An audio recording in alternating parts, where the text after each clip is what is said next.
there was a girl who lived with her father. Something happened to her mother. She died at birth, I believe, and her name was Nulayuk. Nulayuk lived with her father and her dog, and every single day, Nulayuk would go on a walk with her dog, far, far away, and her dad would be out hunting, and then at the end of the day, they would come together, and this happened pretty much on a daily basis.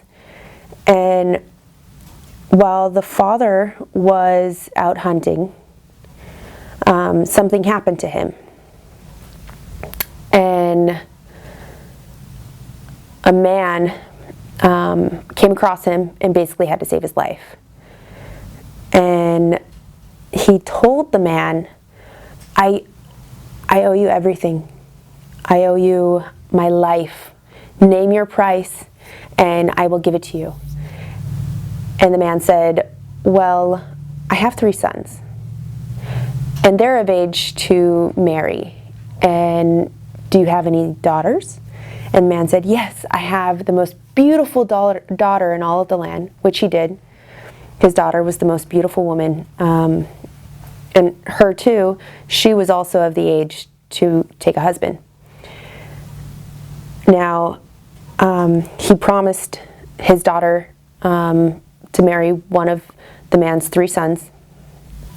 And he comes back and he tells his daughter about what had happened and that he has a husband for her. And there's 3 men and she gets to choose which one she wants to marry.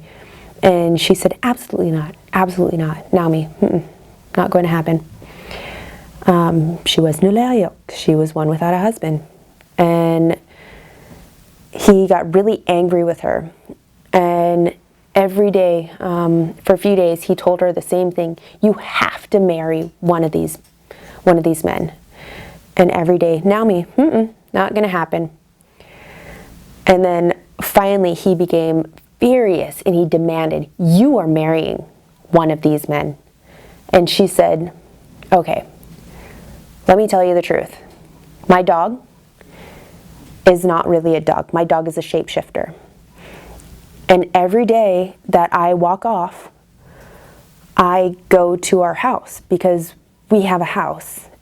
And he turns into a man. And we spend the day at our house.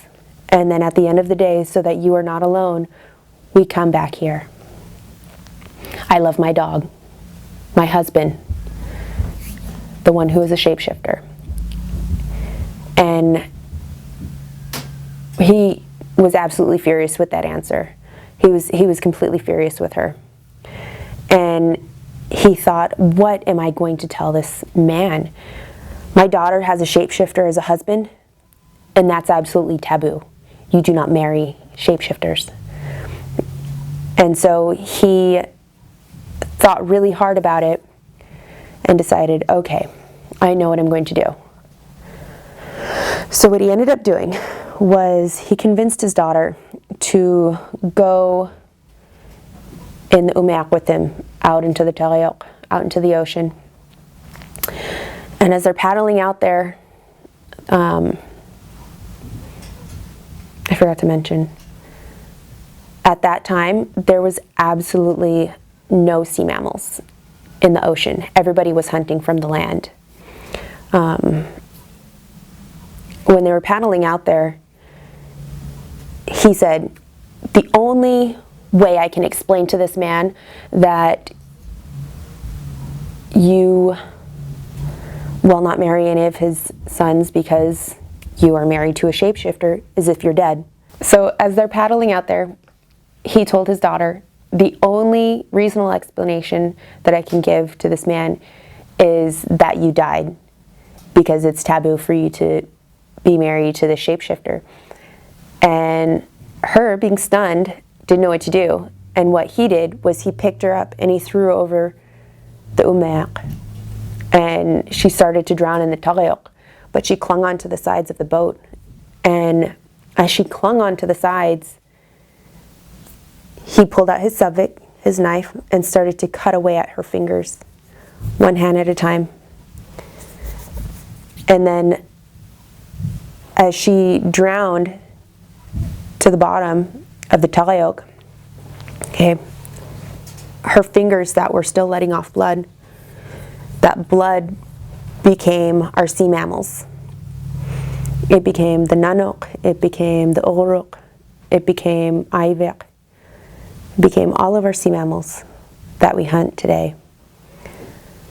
And at the bottom of the ocean, she has a house. Her shape-shifting husband, as a dog, he jumped into the Harcharek to be with her at the bottom of the ocean. And outside of their house, outside of their igloo, at the bottom of the Harcharek, he lays at the door.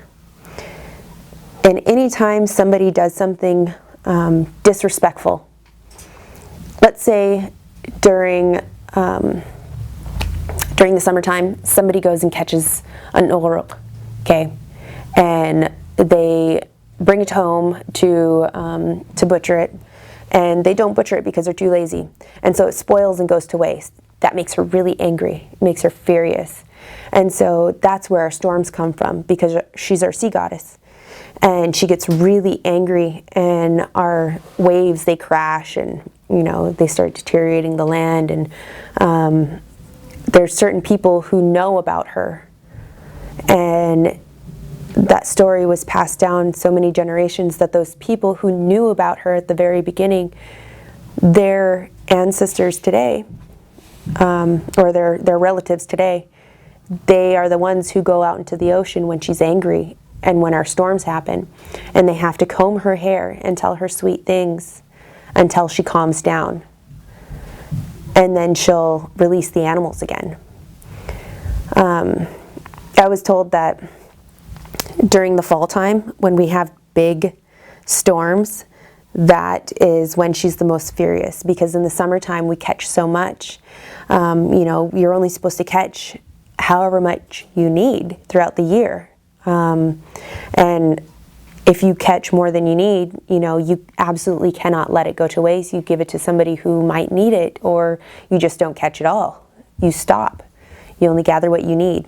And that some people, some selfish people who don't follow those rules, make her extremely angry, and usually that happens at the end of the hunting season, which is fall time, because that's a lot of times when people are trying to catch whatever they can before our ocean freezes up. So that's where our big fall storms come from.